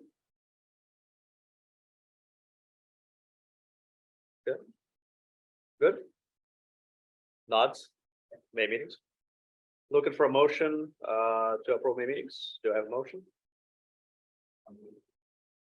We have a second? Good. Motion to approve May meeting, May minutes. Do we have yeas? Yay. Any nays? Motion carries. Next item on our council business, the budget report. Lisa, how are we doing? How are we doing spending the money? Okay, so the budget looks good. Right now we have Do you 18. wanna, share anything with me? Oh, It's up to you. I wasn't prepared. Okay, no worries. Sorry. So right now there's $18,265.43 left in the travel budget. That will carry us through this meeting, so we should be fine with that. We haven't had a meeting that went over that for travel, so you should be fine. And then extra expenses, which comes out of the TWCVR budget for carts and ASL services and other expenses other than travel. On my accounting here is $13,713.53. So we look good. And then of course we'll start our new budget with the strategic planning will be the first thing on the new budget. Okay. So we're in pretty good shape. Looks good. And it looks like we'll end right around. We don't have access. There will be, I think there will be some a little left over, but not, and remember also the February meeting was canceled because, or not canceled, but went just virtual because of the weather. So we didn't have travel during that month. So that's kind of where a little bit of the access came from as well. Okay. Folks, any questions on the budget? It's great that we're finishing the fiscal year. Clearly not blowing the budget, which is fantastic, but also we're not leaving much on the table, so we maximized hopefully our returns on the budget. Okay. Moving on, annual planning meeting. Do we need James for this? If you want, I can speak on it. Okay. You want to Do you have it should be either you or James. Do you have enough information? I think so. Okay. So for the So- strategic planning, we did get, as you all should know by now, we did get a contract with the Omni Hotel in Corpus Christi. So that's where the strategic planning will be held. And that's going to be on September the 25th and 26th. With travel dates on the 24th to the 26th. I have sent out an email to the members here asking for your travel plans. So please make sure you get those to me, preferably by next Wednesday, so I can get any flights and car rentals, et cetera, on board. Or if you have any additional needs, let me know. Also, one other important thing on that, when you're booking your hotel, make sure you use the link that I provided in the email. Do not use Hotel Engine for this because we do have a contract. So, and that will be direct bill. So you do need to use that link that I provided in the email for your hotel. We're looking, Lucy Gafford, we've got with her to facilitate. And then I sent out an email yesterday asking for your availability if you would like to participate in the rest of the planning and the agenda type process. We got 4 dates, I believe, that I submitted for James to head up that planning. So if you're interested in that, let me know your dates and we'll get that planned out and be ready to go. It looks like, from my understanding, from what we did last year, we're looking at a full day on Monday and a half a day on Tuesday, which brings me to just one other quick concern, but we'll discuss it in the planning process. A couple of people have asked, because they've already done their travel for me, they provided that very quickly. But some of you that are flying, your preferred flights would be like at 2 o'clock. So if we end at noon, that's going to be a very tight time frame. So we'll discuss that in the planning and let you know, hopefully next week. Maybe we can extend that first day to 6 o'clock maybe, and then cut the second day a little bit early, or possibility, I'm going to check with the hotel to see if they would extend the rate they're giving us maybe for that additional night if we need to stay an additional day. Anyway, that'll be more to come next week once we do the actual planning. Any questions? And Lucy is facilitating. Yes, and she's with, I think, UNT Wise, I believe. Yes. Last year we used Pat. and Tom. New Jersey, SRC. Correct. Okay. Very, very exciting. Any comments, any thoughts on the annual planning? Hopefully we'll see most of us there in, 25th, 26th. Correct. And it will, just a FYI, I forgot that part. It will be available virtually as well, but we really do want you in person. It just makes for a better discussions and that sort of thing. So, but if you just absolutely cannot fit it in, we will have a virtual option. This is a working session. This is a collaborative, a lot of conversations, a lot of just brainstorming. This is in person works really, really well. If schedule allows. All right, and let's talk about our next quarterly meetings. So the one in November, we will be doing it in Houston, coinciding with the TWC conference. So that's already set. It's going to be a one-day meeting. So we're looking for any committee meetings to take place before that, virtually, or however else the committee chairs want to run those. And then we'll do the usual report out at that one-day meeting. February, sticking with our cadence of 2 meetings a year in Austin, 2 meetings somewhere else in the region. If no objections, the February meeting we will hold here in Austin. If no objections. That does mean that for the May meeting, May 24, we are looking for the next region to host us. Any thoughts on, first of all, are we okay? Do we like this idea of 2 meetings in Austin, 2 meetings in the regions? Do we want to reconsider that? Pros, cons, open discussion. What do you guys think?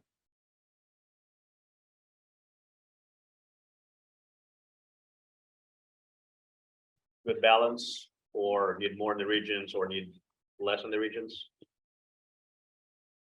I guess part of my question is how does it affect our budget to be traveling?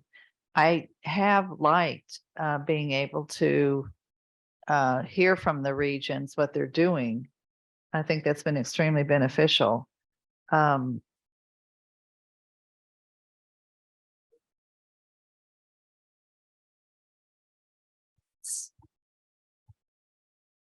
want me to respond to that? Yeah, for the budget, yeah. Okay, so for travel budget, I would say that it doesn't vary much because most of you travel to Austin anyway. The only difference would be like when we did go to Lubbock, that was a little bit further. So there was a lot of you flew versus driving.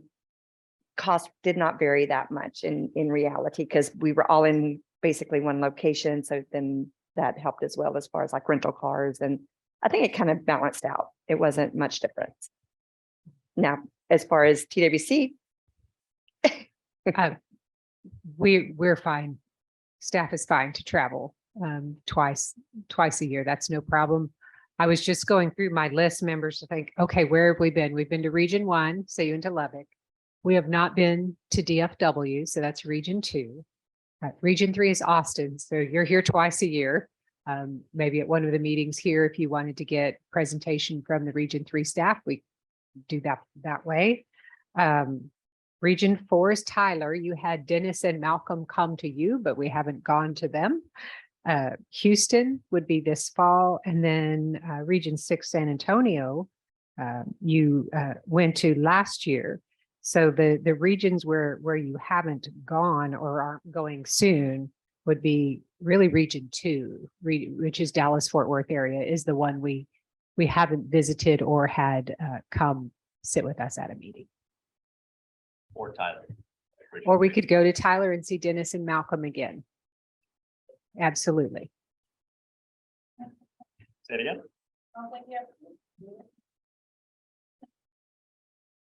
But you know, the regions are big.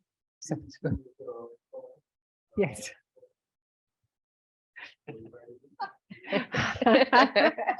Little advocacy there for Mr. Powell. All right. Joe's looking for a meeting on his home turf.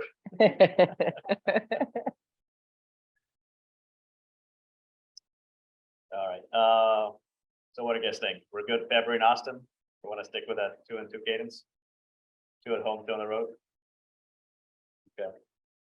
So it comes down Dallas versus East Texas. Any, oh, it's, That's true. you know, honestly, the way I would consider that's actually a good point is that's kind of where I was going to go too. Places like Houston, places like Dallas, places like San Antonio, there's always a bit of presence there. So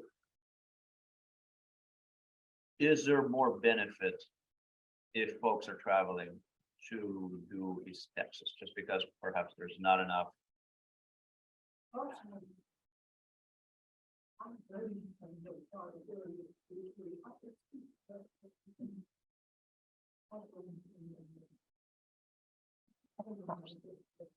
Yeah. And that is absolutely consideration. It's the benefits of spending some time in some of those more rural regions versus A, not spending enough time in the urban areas, and B, yes, complications with getting to some of the areas. I mean, Lubbock is significant, costs are the same, yes, but it is more stressful and there's less options to travel. 100%. We can hear you.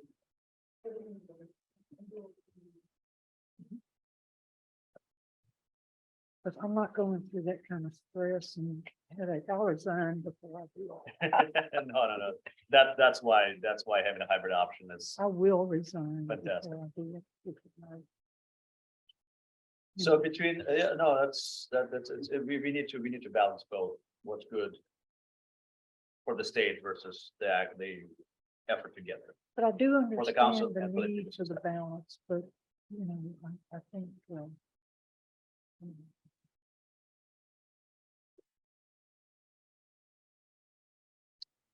So we don't have to decide today, but sounds like we do have a very good shortlist, right? Region 2 or Region 3. Dallas Fort Worth or Tyler. So what we'll do over the next couple of weeks, we'll send out a poll looking for preferences. So weigh in pros, cons, right?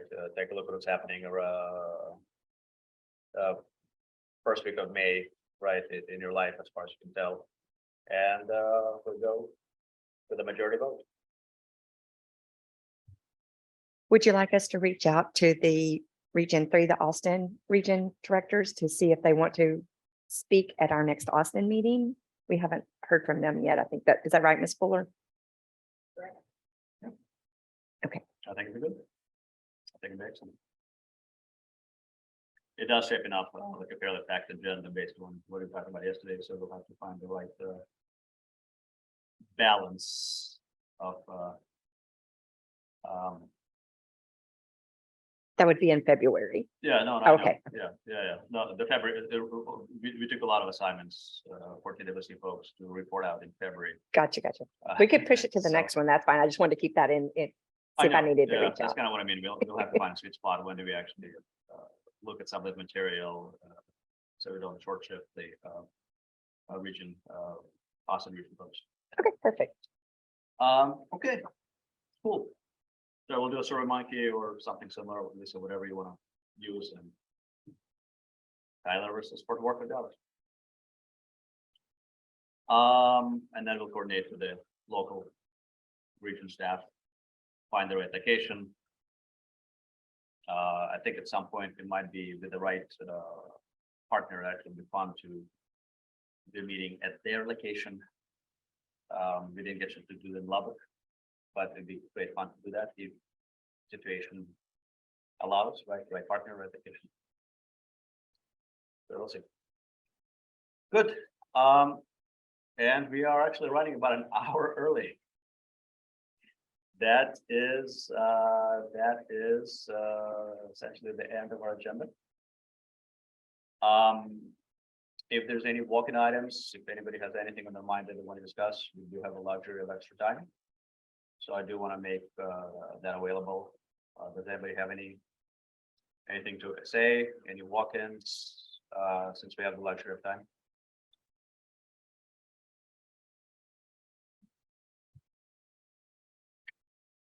I guess I would just say, it was just a pleasure to serve with everyone here. And I just thank every one of you for just allowing me to work with you. And, the experiences, everything I gained from this side of it was just tremendous. So I do greatly appreciate all of what you're doing and just, keep pushing forward. And thank you.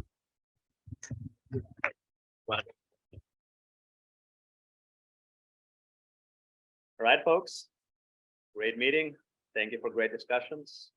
We, I think, push forward every meeting. We push forward. We push forward a lot over the past day and a half. Thanks, everybody. Getting adjourned. Thank you.